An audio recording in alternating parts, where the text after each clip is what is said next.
Hello साथियों, नमस्कार। आज के वीडियो में अपन गवर्नमेंट जॉब में कितना कंपटीशन है उसके बारे में बात करेंगे। क्या सच में बहुत ज़्यादा कंपटीशन है या कंपटीशन के नाम का क्या है भ्रम धोखा फैला हुआ है। कंपटीशन की बात करने से पहले वैकेंसी की अपन थोड़ी सी बात करें कि सेंट्रल गवर्नमेंट में खास करके बात करें तो सबसे बड़ा जो सेगमेंट है वैकेंसी का वो क्या है, एसएससी, फिर बैंकिंग, रेलवे और पुलिस। इन सब की मिला के एसएससी की 50 से 60 रहती हैं, बैंकिंग की 20,000 के आसपास हर साल रहती है, रेलवे की हर साल नहीं आती लेकिन अल्टरनेट ईयर्स में मान लो तो 30-40 का एवरेज आ जाता है, और पुलिस में 8 से 10,000 वैकेंसी रहती है। आप मोटे तौर पे यूँ बोल सकते हो कि 1 लाख वैकेंसी सेंट्रल गवर्नमेंट में के जो एग्जाम्स हैं उनके तहत साल में आ जाती हैं। ग्रुप बी और ग्रुप सी की बात कर रहे हैं। यूपीएससी वाले जो ए ग्रेड के एग्जाम हैं उनमें क्या है, बेसिकली 1000-500 ऐसे ही वैकेंसी रहती हैं। बाकी जनरल इन एग्जाम्स में 1 लाख के अराउंड वैकेंसी रहती है ग्रुप बी और ग्रुप सी के कर्मचारी, यानी ऑफिसर लेवल और क्लरिकल लेवल के जो एग्जाम हैं उनकी। अब इन एग्जाम्स में कितने फॉर्म लगते हैं, तो अब ये फॉर्म कितने लगते हैं ये थोड़ा सा डिपेंड करता है कि एग्जाम 12th लेवल पे हो रहा है या कॉलेज लेवल पे हो रहा है। जो 12वीं लेवल पे हैं वहाँ फॉर्म थोड़े से ज़्यादा भरे जाते हैं, 30 लाख, 35 लाख, 40 लाख के आसपास, और जो कॉलेज लेवल पे हैं वहाँ 15 से 20 लाख क्या है फॉर्म भरे जाते हैं ऑन एन एवरेज। कुछ वैकेंसी जो 10th लेवल पे होते हैं उनमें थोड़े से और बढ़ जाते हैं, 50 लाख, 60-70 लाख तक भी चले जाते हैं। मोटे तौर पे बात करें तो ऑन एन एवरेज लगभग 25 लाख बच्चे क्या है फॉर्म लगाते हैं किसी एग्जाम के लिए एक वैकेंसी में। अब इन 25 लाख के लिए साल में कितनी वैकेंसी आ रही है, 1 लाख। यानी दिखने में तो कंपटीशन बहुत टफ है कि हर 25 बच्चों में से सिर्फ एक को क्या मिलने वाली है, जॉब मिलने वाली है। लेकिन ये सारे के सारे 25 लाख बच्चे फॉर्म तो भर रहे हैं लेकिन ये कंपटीशन में नहीं है। तो ये कंपटीशन में कैसे नहीं है, कहाँ कहाँ ये बाहर होते हैं वो देखो। ये जो 25 लाख हैं इनमें से भाई साहब 10 लाख बंदे तो ऐसे हैं जिन्होंने खाली क्या भरा है, फॉर्म भरा है। हर बच्चा एक ऐसी स्टेज में होता है जब वो तैयारी नहीं कर रहा होता, कोई वैकेंसी आई और फॉर्म डाल लेता है। तो ऐसे 10 लाख के आसपास बच्चे हैं जिन्होंने फॉर्म भर दिया, वो पढ़ाई नहीं कर रहे, उनका कुछ या तो कॉलेज चल रही है या कोई बीएड चल रही है, कुछ ना कुछ और कर रहे हैं या पार्ट टाइम कोई जॉब कर रहे हैं। इन्होंने सिर्फ फॉर्म डाला है, उस एग्जाम के लिए तैयारी ही नहीं कर रहे।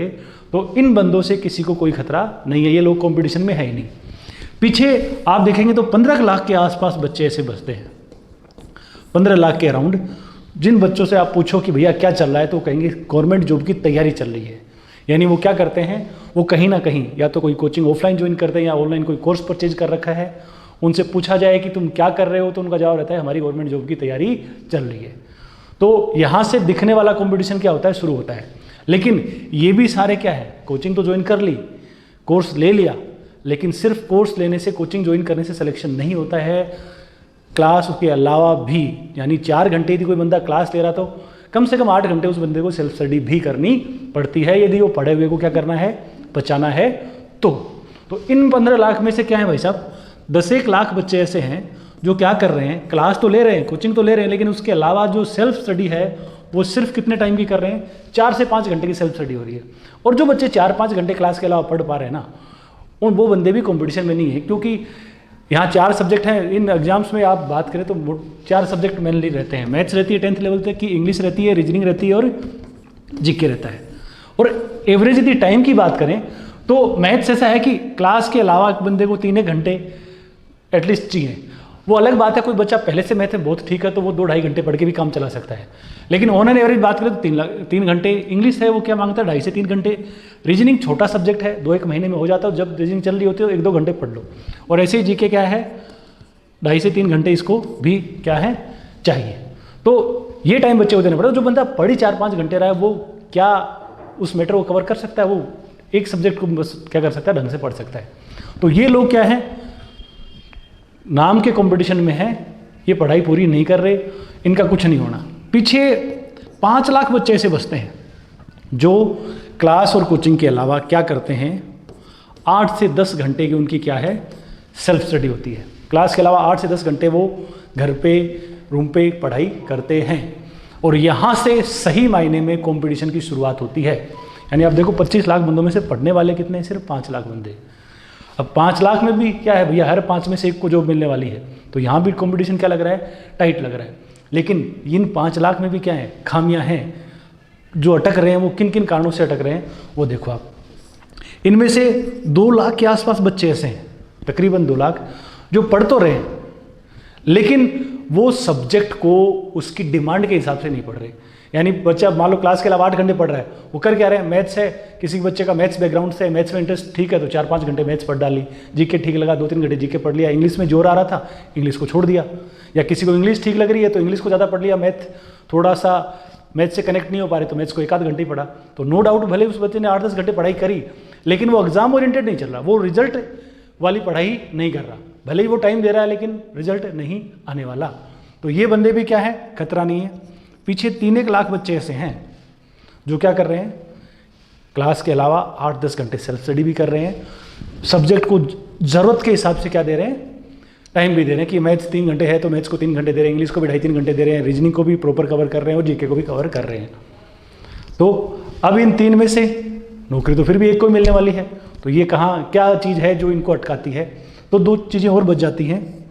क्या, इनमें से 2-1 लाख के आसपास बच्चे रिवीजन और प्रैक्टिस के अभाव में क्या करते हैं, मार खाते हैं। रिवीजन कैसे भैया, कंपटीशन में रिवीजन ही भगवान है, रिवीजन ही माई बाप है। कोई भी सब्जेक्ट एक बार किसी टीचर से आप सुन लेते हो भैया अच्छा नहीं कर सकते, कोई नहीं कर सकता। जिनका भी अच्छा है उन्होंने कहीं ना कहीं या तो स्कूल में बहुत अच्छे से रिवीजन किया तो अच्छा है, या अभी पढ़ते टाइम वो रिवीजन बहुत अच्छे से करते हैं। तो चाहिए क्या, जो भी आप सब्जेक्ट पढ़ रहे हो वो टाइम से क्या करना है, उसको रिवाइज करना है। अब कई बच्चे क्या करते हैं, एक टॉपिक पढ़ लिया, फिर दूसरा पढ़ लिया, तीसरा पढ़ लिया, 10 टॉपिक पढ़ डाले। अब 10 टॉपिक होते होते मान लो बच्चे को 4 महीने लग गए, तो 4 महीने में उसने पहले वाला 4 महीने पुराना हो गया तो वो तो छूट गया। अब वो 4 महीने पहले की चीज़ है सारी दिमाग से निकल गई। अब वो 5-6 महीने बाद जब उठा के देखता है तो ऐसे लगता है बिल्कुल नया सा है, सारी चीज़ें भूल गया।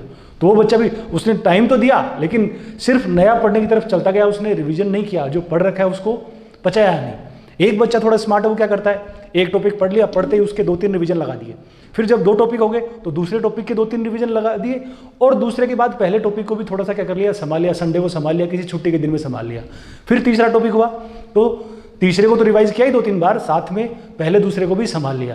यानी एक बंदा इस स्कीम से पढ़ रहा है कि जितने भी टॉपिक कर रहा है उनको पचाते हुए चल रहा है, रिवाइज करते हुए चल रहा है। रिवाइज करने का मतलब ही क्या है कि जो आपने पढ़ा है उसको भूलने से पहले आप क्या कर रहे हो, संभाल रहे हो, जो पढ़ लिया वो कंप्लीट है।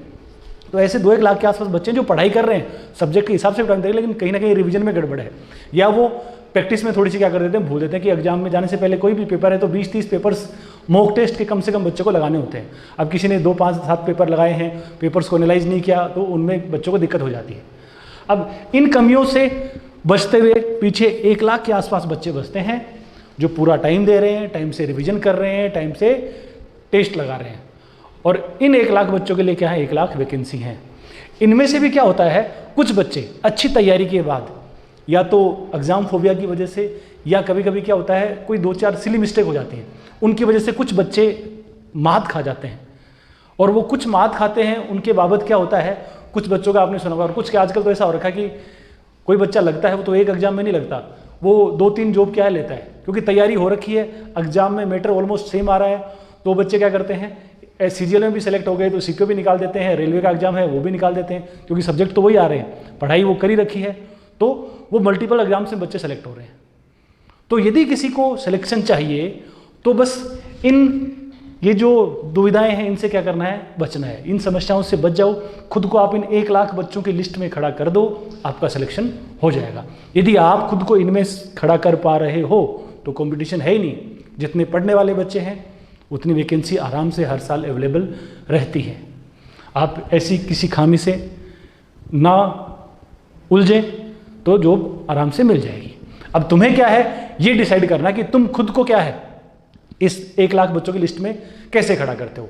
आपका यदि विल पावर अच्छा है, कमिटमेंट अच्छा है, डिसिप्लिन अच्छा है, तो आप ये सब चीज़ों से बच पाओगे, आप पूरा टाइम पढ़ भी पाओगे, टाइम से रिवीजन भी कर पाओगे, प्रैक्टिस भी आप कर पाओगे। और वो अच्छा नहीं है तो दिक्कत है, फिर आपको कोई ना कोई ऐसी व्यवस्था चाहिए जो आप पे फोकस रखे, आप पे निगरानी रखे कि आप पढ़ाई भी करें, आप टाइम से रिवीजन भी करें, आप टाइम से क्या करें, प्रैक्टिस भी करें। और हम लोग जेईसी में कुछ ऐसा ही सिस्टम चलाते हैं। हमारा प्रयास रहता है कि बच्चे को इस लिस्ट में क्या किया जाए, खड़ा किया जाए। अपन इन एग्जाम्स की तैयारी करवाते हैं, तैयारी के बाद तैयारी में क्या है, अपना रेजिडेंशियल प्रोग्राम है। गुरुकुल सिस्टम में अपन पढ़ाते हैं, 4.5 घंटे बच्चे की क्लास होती है, 8 घंटे बच्चे को लाइब्रेरी में ही पढ़ना होता है। रूम में पढ़ने के लिए बच्चा जाएगा ही नहीं, पढ़ाई करेगा लाइब्रेरी में। वो भी डिसाइडेड है कि मैथ्स को इतना टाइम देना है, इंग्लिश को इतना देना है, रीजनिंग को इतना देना है।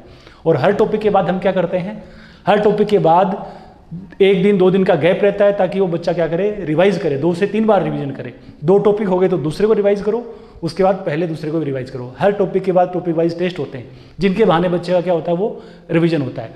और जो ही 8-10 महीने में एक बार बच्चा सिलेबस कंप्लीट हो जाता है, उसके बाद जितने भी ये बड़े बड़े टेस्ट के प्लेटफॉर्म्स हैं, टेक्स्ट बुक है, अड्डा है, इन सब की जो टेस्ट सीरीज है, मल्टीपल टेस्ट सीरीज बच्चे के लगवाते हैं, ताकि हर तरह के पेपर को फेस करने के लिए बच्चा क्या रहे, तैयार रहे। तो यदि आप खुद से खुद को कंट्रोल कर पा रहे हो, खुद से मेहनत करवा पा रहे हो, तो बहुत बढ़िया है। अदरवाइज आपको कहीं ना कहीं जेईसी गुरुकुल जैसे प्लेटफॉर्म की आवश्यकता है। थैंक यू, धन्यवाद, शुभ दिन।